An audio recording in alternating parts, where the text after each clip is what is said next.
수수께끼를 하나 낼까요? 갑돌이와 갑순이는 한 마을에 살았는데 이 둘은 서로 사랑하면서도 왜 결혼을 못했을까요? 1. 숙기가 없어서 그랬다. 2. 결혼에 관심이 없어서 그랬다. 3. 동성동본이라 그랬다. 4. 마음으로만 좋아했다. 5. 모르겠다. 몇 번일까요? 예. 이미 온 동네에 소문이 다 난 그 유명한 갑돌이와 갑순이가 종래 결혼을 하지 못하고 따로따로 장가하고 시집간 이유, 그러면서도 매일 밤 달 보고 운 이유는 뭘까? 물론 노래 가사에는 마음뿐이라고 되어 있지만 그건 로맨틱한 구실이고, 현실적으로 제가 보기에는 이 둘은 서로 자기가 갑이 되려고 했기 때문입니다. 사람들이 늘 갑돌이, 갑순이 하니까 은연중에 자기 마음속에 나는 갑이야 라는 의식이 아마 새겨져 있어서 그렇지 않을까. 내가 왜 머리 숙이고 들어가? 지가 먼저 고백을 해야지. 이래봬도 내가 이 동네에선 갑이야, 갑. 둘이 다 갑이니 깝깝할 수밖에 없었죠. 해결책이 없는 거예요. 갑돌이와 을순이, 을돌이와 갑순이였다면 아마 잘 되었을 텐데, 둘 다 머리가 되고자 했던 갑돌이와 갑순이였기에 이 둘은 서로에게 끌리면서도 사랑을 하면서도 결국은 제 고집대로 아닌 척하며 엉뚱한 대로 장가를 가고 시집을 가버렸죠. 그리고 늘 후회하면서 웁니다. 바보들이죠. 교회 안에도 이러한 이들이 있는 듯 합니다. 고린도 교회는 큰 교회였습니다. 그러나 큰 교회만큼 문제가 참 많았죠. 늘 서로에 대한 오해와 갈등과 다툼이 있었죠. 갑돌이와 갑순이가 너무 많았습니다. 누가 보더라도 저 사람 갑돌이, 저 사람 갑순이 잘났어 라는 사람들이 참 많았습니다. 그러기에 이러한 신앙 공동체, 교회가 건강하려면 우선적으로 추구해야 할 것이 있다라고 성경이 오늘 교훈을 주고 있습니다. 뭘까요? 무엇보다도 교회는 사랑이 있어야 됩니다. 이거저거 얘기를 많이 붙이는데 교회는 사랑이 우선이에요. 우리는 모두가 다 달라요. 생각도 다르고요, 취향도 다르고요, 경험도 다 달라요.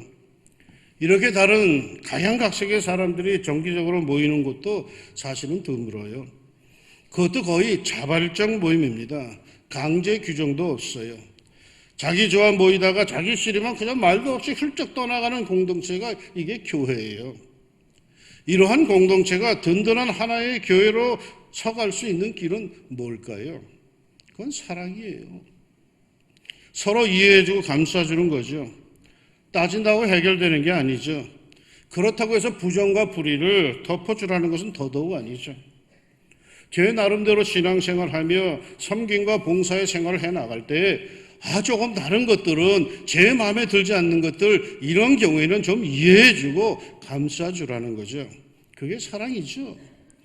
좀 부족한 사람을, 조금 튀는 사람을 그저 넓은 마음과 넓은 이해심과 격려함으로 감싸주는 게 그거 사랑 아닙니까?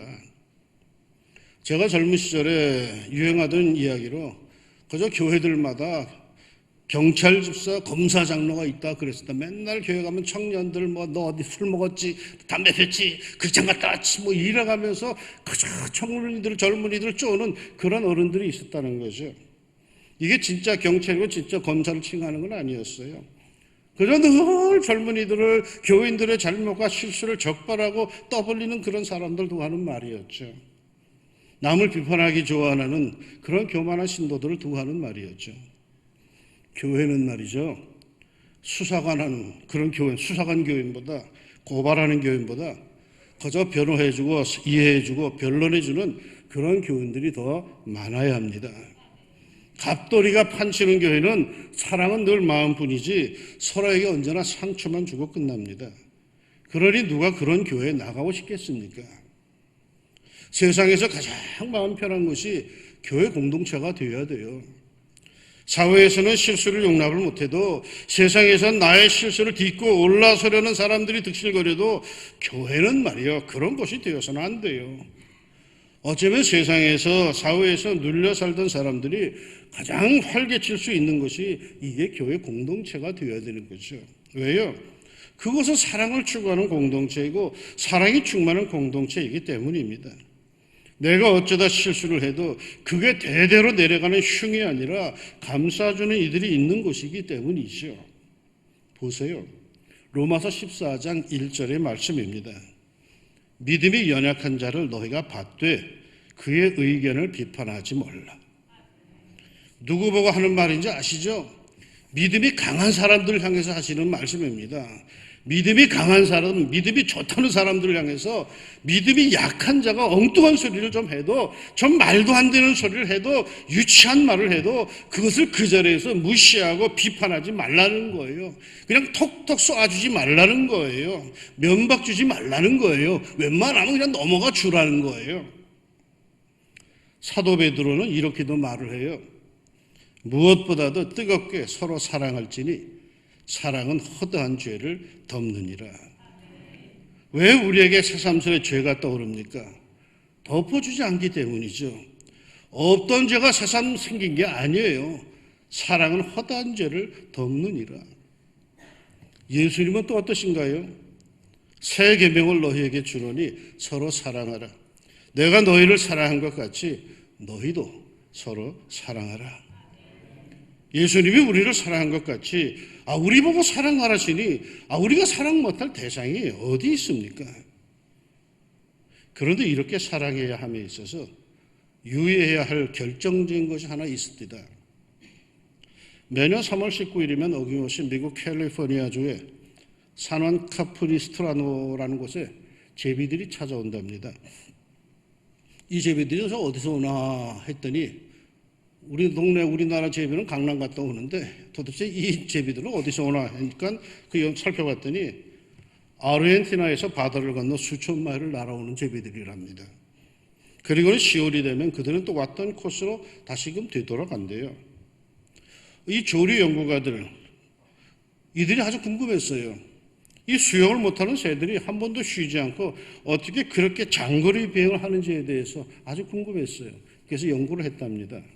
연구 결과 흥미로운 사실을 하나 알게 됩니다. 장거리 비행을 이들이 시작할 때에 제비들은 각자 작은 나무가지 한 개씩을 입에 물고 날기 시작하는 것이었습니다. 그러다가 같이 쭉 날아가다가 힘이 들고 지치면은 그 나뭇가지를 바다 위에 띄우고 그 위에 앉아서 잠시 쉬었다가 또 먹이도 찾아 먹다가 다시는 그 가지를 입에 물고 공중비행을 계속하는 것이었답니다. 입에 나무가지를 물었으니까 숨을 크게 쉬고 싶어도 참아야 하죠. 입을 자주 벌려서 나무가지를 바다에 떨어뜨리면 갈 길도 못 가고 바다 가운데서 그만 낙오자가 되고 말죠. 할 말이 있어도 하고 싶은 말이 있어도 꾹 참고 날아갑니다. 왜요? 가야 할 곳이 분명히 있기에 말이죠. 여러분 어떠십니까? 하고 싶은 말을 다 하고 살 수 있습니까?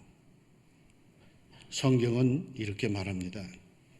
그러므로 생명을 사랑하고 좋은 날 보기를 원하는 자는 혀를 금하여. 이렇게도 말씀합니다. 말이 많으면 허물을 면하기 어려우나 그 입술을 제어하는 자는 지혜가 있느니라. 진정 사랑을 추구하는 사람들은 말을 조심해야 합니다. 말은 말이죠, 때로는 비수가 됩니다. 형제와 자매의 마음에 칼을 꽂는 겁니다. 하는 사람은 무심코 했겠지만 받는 사람은 깊이 찔립니다. 우리는 사랑의 공동체를 이루기 위해서 교만을 버리고 입술에 성령의 파수꾼을 세우고 참된 사랑을 추구해 가야 합니다. 오늘 목사님은 말이야, 날 두고 설교를 하시네 하는 느낌이 혹시 드십니까? 사실입니다. 하나님의 말씀보다 자기의 생각, 자기의 감정, 자기 자존심에 충실한 사람에게 선포하는 말씀입니다. 도대체 우리에게 사랑 빼면 뭐가 남습니까? 뭐 그렇게 잘났다고 그렇게 중요하다고 주장하는데 사실 그게 그렇게 중요합니까? 우리의 사랑이 다 깨지면서까지 그렇게 중요한 겁니까? 우리 왕십리 중앙교회에서 사랑이 빠지면 남는 게 없어요. 서로 사랑합시다. 사랑을 추구합시다. 그뿐만이 아닙니다. 교회 공동체는 신령한 것을 사모해야 합니다. 교회는 육신적인 것을 추구하는 것이 아니죠. 세상과는 뭔가 다른 하늘로부터 임하는 신령한 것을 사모하는 것이 교회죠. 지성인들의 교회라고 자처하는 곳에서는 이 신령한 것을 도외시하는 경향이 꽤 있습니다. 합리적이고 이성적인 것만을 따라가죠. 그러나 여러분, 신앙의 세계는요, 단순한 상식의 세계가 아닙니다. 신앙의 세계가 단순히 과학적이고 상식적이라면 뭐 때문에 신앙을 갖습니까? 뭐 때문에 교회를 나오십니까? 학교 가면 다 되는데. 그 유명한 선은 믿어지지 않기에 나는 믿는다라고 하는 이런 역설적인 고백이 신앙의 기본입니다. 지식과 상식의 세계를 뛰어넘는 그 신령함, 그 뭔가가 깔려 있습니다. 우리가 학교에서 배운 그 많은 상식들, 그것이 통하지 않는 그 모든 것이 우리들에게 있다라는 거예요. 지난 20세기에 들어서며 유럽의 신학계에서는 성서의 비신화화라는 바람이 불었습니다. 18세기부터 불기 시작한 계몽주의와 이성주의의 영향을 받은 불트만 같은 유명한 성서신학자들에 의해서 이루어진 바람으로 성서에 나타난 기적들을 분석하고 성서를 철저히 해부합니다.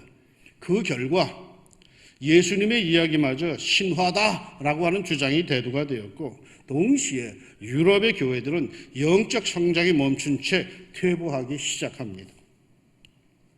여러분, 우리 인간의 삶에 특별히 종교적 세계에서 신비함을 빼면 뭐가 남겠습니까? 성경에서 말이요, 기적과 이적을 빼버리면 뭐가 남겠습니까? 신령한 것들을 빼버리면 성경은 아무것도 아닙니다. 왜냐하면 성경은 인간의 역사가 아닌 하나님의 역사로 그 자체가 육신인 인간이 다 소화하기 어려운 영적 역사이기 때문입니다. 하나님께서 분명히 말씀하셨습니다.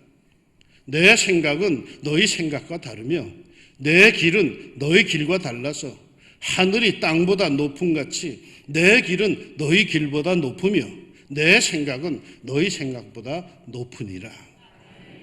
나와 근본적으로 다른 하나님께서 역사를 하시는데 어찌 거기에 신비함이 없고 어찌 거기에 능력이 없고 어찌 신령함이 없겠습니까? 위암 말기 판정을 받은 어느 집사님이 있었습니다. 예전에 의사는 길어야 석 달을 산다고 최종 진단을 내렸죠. 의학계에서 그런 진단을 내렸기에 그건 사실일 겁니다. 왜? 과학적으로 그게 분명하니까요. 그러자 이 집사님은 오로지 하나님의 역사에 매어달리기 시작합니다. 그러면서도 정기적으로 병원에 찾아가서 검사를 하곤 합니다. 이러한 집사님을 보고 이해 못하는 믿음의 식구들이 물었죠. 오로지 하나님만을 의지한다면 병원은 왜 찾아가? 그러자 그 집사님이 이렇게 대답을 하더라고요. 내가 병원에 가는 것은 나를 담당한 의사를 위한 겁니다. 그는 아직 하나님을 몰라요. 그 후에 정기적으로 검사를 하던 의사가 깜짝 놀라게 됩니다. 그 엄청나게 퍼져있던 암세포가 줄어들기 시작한 거죠. 담당 의사는 도무지 의학적으로 설명이 안 되는 이 현상을 보고 고민하기 시작합니다. 이 환자가 그동안 한 것이라고는 기도밖에 없었다는 사실에 더욱 고민을 합니다. 그리고 결국 그 집사님의 권유에 예수를 영접하게 됩니다. 여러분, 신령한 것을 사모하십시오. 하나님의 영의 역사에 순종하십시오. 이해가 안 되면요, 그냥 믿음으로 받아들이세요. 거기에 기적과 이적이 있습니다. 하나님의 역사를 어찌 일일이 다 설명할 수 있겠습니까? 우리 교회 주일 예배 순서에는 다른 장로교회에 없는 것이 하나 있죠. 치유 목회 기도 시간입니다. 20년 전에 그동안의 목회를 돌아보던 중에 몸이 아픈 교우들이 많다는 것이 늘 제 마음에 아주 짐이 되었습니다. 그런데 어느 날 기도 중에 주님께서 저에게 이런 마음을 주셨습니다. 그리스도인에게 가장 경건하고 거룩한 시간, 가장 신령한 시간이 언제냐? 하나님 앞에 나와 예배드리는 시간이 아니더냐? 그때가 가장 성령이 강하게 역사하는 시간이 아니더냐? 그 시간이 바로 사람의 마음과 정신과 영을 바꾸어 놓는 성령의 역사하는 시간이 아니더냐? 양 목사, 이토록 역사하는 힘이 강한 신령한 시간에 육신이 병든 이들을 위해 공개적으로 기도해라. 성령께서 고치실 것이다. 그게 너의 믿음이다. 그래서 나는 신령한 성령의 내적 치유 역사, 은밀하지만 강하게 역사하시고 치유하시는 성령의 역사를 의지하며 교우들 위해서 기도하게 되었습니다. 나는 드러난 몇 사람 외에 누가 무슨 병의 고통을 받는지 전혀 모릅니다. 그러나 신령한 역사를 사모하며 저는 기도합니다. 가끔은 생각해 보니까 도대체 목사가 강단에서 누군지도 모르며 어떤 병인지도 모르면서 막연히 드리는 그 기도, 그 기도에 무슨 치유의 역사가 있겠는가? 초능력자도 아니니가 무슨 힘으로 그런 일을 감당하겠는가? 회의가 들 때도 사실은 있습니다. 그러나 나는 그 회의심보다는 더 큰 것, 나는 믿는 구석이 하나 있습니다. 나는 성경이 하나님의 신실한 말씀, 약속임을 믿습니다.